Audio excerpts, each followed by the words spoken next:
Faleminderit Aziz. Të paktën që më dëgjove mua atje. Na le në një situatë shumë të vështirë aq. Por ajo që më shqetëson vërtet është se e befasuar që të trajtoj në këtë mënyrë. Vërtet? Me të vërtet? Ti mendon ashtu për mua se unë të urrej? Deri tani ke bërë çfarë të ka thënë baba e shtrefi. Dua të them, kisha një ndjesi se brenda ti fshihej një person i mirë, por nuk isha sërish e sigurt. Por ti nuk më pranove mua. Ti vendose të mos dëgjosh çfarë kisha për të thënë. Nuk e ke idenë sa e letësuar ndjem tani. Dua që të më tregosh gjithçka. Më thuaj, me të vërtet, ku ishe, çfarë bëre? Jam shumë kundërshtar.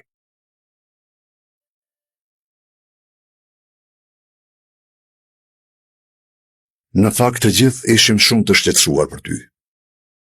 Nëse do t'i njihni njerëzit me të cilët qëndroj, nuk do të çuditeshit fare. Një familje kaq e mirë, kaq e kujdesshme është. Nuk kam pasur ditë kaq të mira, kaq të qieta për vite me radhë. E kuptoj. Pra, ne të bëjmë të palumtë. Kështu, ha? Jo ti dhe Jeldëzi. Ju nuk jeni si ata. Por nuk mund të aduroj ma atë që ka bërë babai i shtrefi. Dua të jetoj në paqe dhe siguri. Dua të krijoj një shtëpi të bukur dhe të ngrohtë me familjen time, më beso. Dua të them, kur pash jetën e këtyre njerëzve, vërtet i pata zili.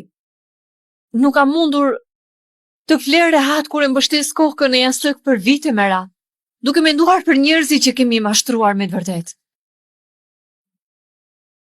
Dua të jetoj me dignitet, pa u turpruar nga vetja ime. Nëse më kthen tani, do t'jem e shkatruar. Nuk mund të jetoj. Nuk mund të jetoj.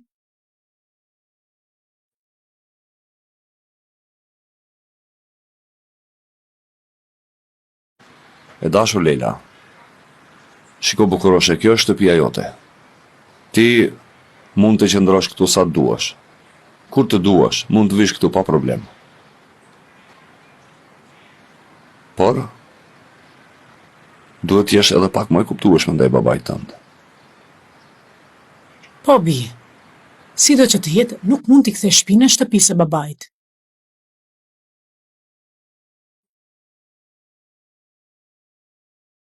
Dhe shtëpia babait tim, por nuk jam e lumtur atje. Si mund të jem e lumtur kur nuk vlerësohem? Si mund ta thuash këtë, bi? Ti je fëmia em, bija ime. Më fal, baba, por ndonjëherë ajo që dëgjon nuk mjafton.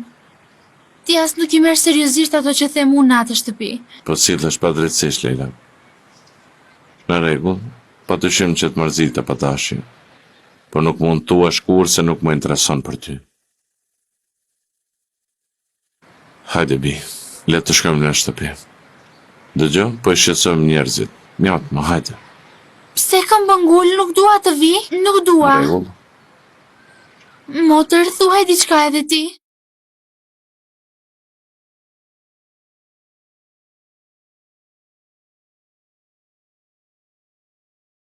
Dëgjoj Aziz, e di që nuk jemi ulur dhe nuk kemi folur shumë. Por mendoj se edhe ti do të largohesh nga kjo jetë.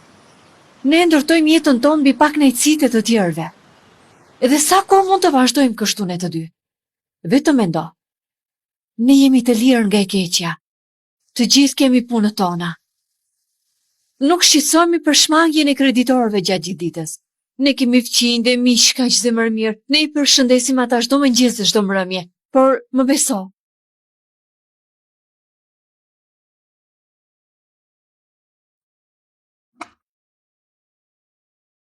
Mendo pak. Thesh në shtëpi e lodhur pasi ke punuar gjithë ditën. Gruaja, ose ndoshta fëmijët tuaj të përshëndesin në derë. E ka gatuar ushqimin tënd të preferuar dhe po e hani me kënaqësi, ndërsa bisedoni me njëri tjetrin.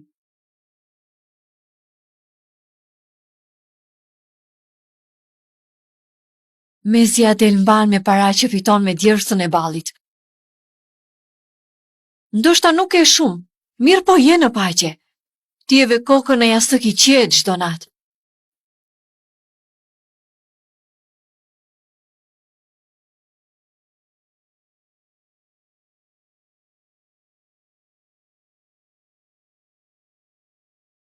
A nuk do të ishte bukur kjo? A nuk do doje të jetoje një jetë të tillë? Nuk e di. Mos thuaj nuk e di. Unë mendoj se thellë dhe ti dëshiron të largohesh nga kjo jetë. Si mund të vazhdojmë të jetojmë kështu duke ikur nga policia dhe kreditorët? A mund të jemi të lumtur kur rinia jon po venitet në mundimin e baba e shtrefit? A është në rregull kjo?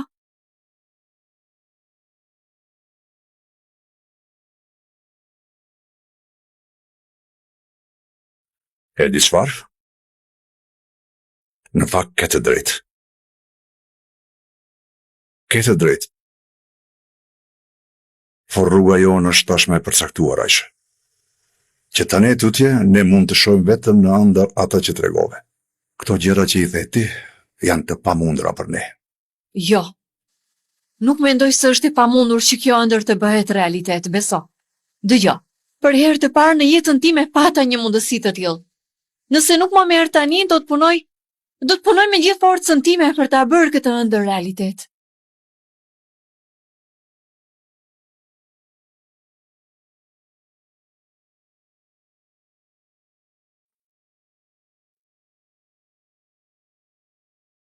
Vëlla, shiko, ti e jeta ime, ti e motra ime, por nuk është detyra ime të flas për një çështje të tillë. Motër, edhe ti do që të shkoj? Asnjëherë. Unë asnjëherë nuk do doja diçka të tillë. Nëse do të vare nga unë do doja që gjithmonë ti jesh pranë meje. Ti e di më së miri këtë, por nuk duhet t'ia kthesh shpinën babait tënd në këtë mënyrë, Leila. Sipas meje, mos i bëni shumë presion Leilës. I dashur, duket sikur Leila po kalon një fazë emocionale, dhe ja, ata po festojnë këtu me të dashurit e tyre.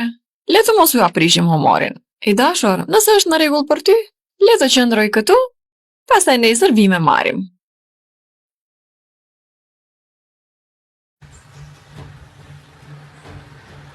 Nëse kjo është në rregull për ju, Bën.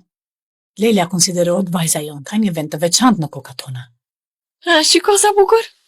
Atëherë, më falni që ju ndërpreva festën. I dashur, ju më vonë do të bisedoni si baba bi dhe zgjidhni problemet. në rregull atëherë ashtu qoftë. Ju kërkoj falje përsëri.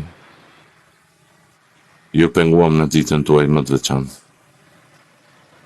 Nuk ka problem, është gjendje njerëzore.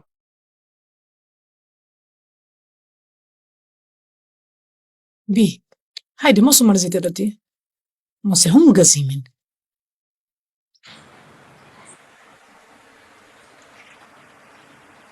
Unë do t'i marr pjatat atëherë.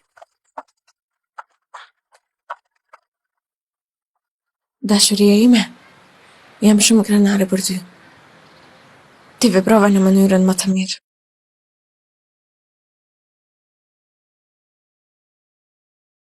Por nuk bën kështu. Shiko, nuk ka asnjë rënje morale. Apo diçka të tillë. Le të vazhdojmë të festojmë. Në rregull?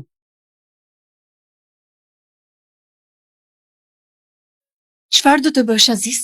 Pas gjithë kësaj, do të më dërgosh tek baba e shtrefi dhe do të më dorëzosh?